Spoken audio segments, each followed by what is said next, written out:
అందరికీ నమస్తే. దేశ చరిత్రలో అతి భయంకరమైన సత్యాన్ని ఇప్పుడు తెలుసుకుందాం. మీరు అనేక రకాల టెర్రరిజాన్ని విని ఉంటారు. సరిహద్దుల నుండి వచ్చే ముప్పు, గన్ పౌడర్ వాసన, యుద్ధ భూమి. కానీ ఉగ్రవాదం ఇప్పుడు కొత్త రూపం దాల్చుకుంది. అదే వైట్ కాలర్ టెర్రరిజం.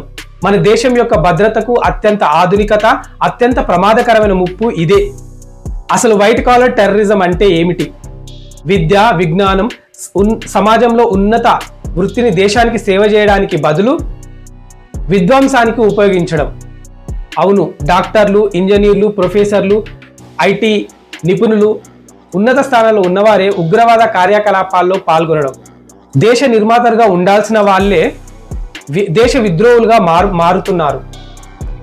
గత 48 గంటల్లో దేశవ్యాప్తంగా జరిగిన అరెస్టులు, దాడులు చూస్తుంటే ఈ భయంకరమైన నిజం వెలుగులోకి వచ్చింది. ఈ కుట్రకు కేంద్ర బిందువు ఢిల్లీ. 13 ఏళ్ల తర్వాత ఢిల్లీలో జరిగిన ఈ ఉగ్రదాడి వెనకాల ఉన్న భయంకరమైన నిజాన్ని తెలుసుకోవాలంటే మనం హర్యానాలోని ఫరీదాబాద్ వెళ్ళాలి. అక్కడి అల్ ఫలాహా మెడికల్ కాలేజీలో పనిచేస్తున్న 3 వైద్యులు దీని వెనుక ఉన్నట్లు దర్యాప్తులో తేలింది. డాక్టర్ ఉమర్ మహమ్మద్ ఈ పేలుడుకు ప్రధాన నిందితుడు. Doctor Muzammil Shakeel, doctor Adil Ahmed. వీరు డాక్టర్లు. సమాజాన్ని కాపాడాల్సిన వాళ్లే ప్రాణాలు తీయడానికి సిద్ధమయ్యారు. వీరికి పాకిస్తాన్ కేంద్రంగా పనిచేస్తున్న జైషే మహమ్మద్ అనే ఉగ్ర సంస్థతో సంబంధాలు ఉన్నట్లు తేలింది. వీరి నుండి పోలీసులు ఏకంగా 3 టన్నుల పేలుడు పదార్థం, AK-47 తుపాకులు, పిస్తల్స్ ను స్వాధీనం చేసుకున్నారు. ఇది ఒక ఢిల్లీకే పరిమితం కాలేదు. అదే సమయంలో లక్నోలో మరో షాకింగ్ అరెస్ట్ కూడా జరిగింది. అరెస్ట్ అయిన వ్యక్తి డాక్టర్ షాహిన్ షాహిద్. ఆమె వద్ద ఏకంగా ఒక రైఫిల్ బయటపడింది. కానీ అతి ప్రమాదకరమైన ఆపరేషన్ గుజరాత్ లో నడిచింది. అక్కడ 3 వ్యక్తులు అరెస్ట్ అయ్యారు. వారిలో ఒకరు మన తెలంగాణ రాష్ట్రానికి చెందిన వైద్యులు. వీరి లక్ష్యం మరింత భయంకరమైనది.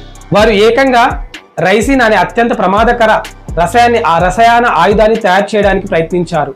మీకు తెలుసా, ఆముదం గింజల నుంచి తయారయ్యే ఈ రైసిన్ చిన్న మోతాదులో కూడా ప్రాణాంతకం. దీనికి ప్రపంచంలో ఎటువంటి విరుగుడు లేదు. పోలీసులు వారి వద్ద నుండి 4 లీటర్ల క్యాస్టర్ ఆయిల్, పిస్తల్ స్వాధీనం చేసుకున్నారు. వీరు ఇస్లామిక్ స్టేట్ ఖురాసాన్ ప్రావిన్స్ అనే గ్లోబల్ టెర్రర్ సంస్థతో సంబంధం కలిగి ఉన్నట్లు బయటపడింది. ఈ టెర్రరిస్టులు వాడిన ఆయుధాలు, పేలుడు పదార్థాలు పాకిస్తాన్ సరిహద్దు దాటి డ్రోన్ల ద్వారా దేశంలోకి పంపబడ్డాయి. ఢిల్లీ పేలుడు, Faridabad raid, Gujarat chemical lab ఇవన్నీ కలిపి చూస్తే ఇది ఒక చిన్న సంఘటన కాదు. ఇది ఒక పెద్ద కుట్ర. పాత తరహా ఉగ్రవాదం ఇక లేదు. ఇది డీసెంట్రలైజ్డ్, ఆధునిక వైట్ కాలర్ టెర్రరిజం. ఉగ్రవాదం ఇప్పుడు ఒకే సరిహద్దు నుండి రావడం లేదు. ఇది ఒక నెట్వర్క్ల రూపంలో విస్తరిస్తోంది. దేశ భద్రతకు కొత్త వ్యూహం అవసరం.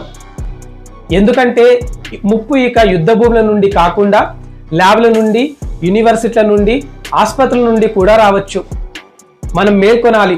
సమాజంలో మన పక్కనే ఉన్న ప్రమాదాన్ని గుర్తించాలి. ఈ వీడియో గురించి మీ అభిప్రాయాన్ని కామెంట్ చేయండి.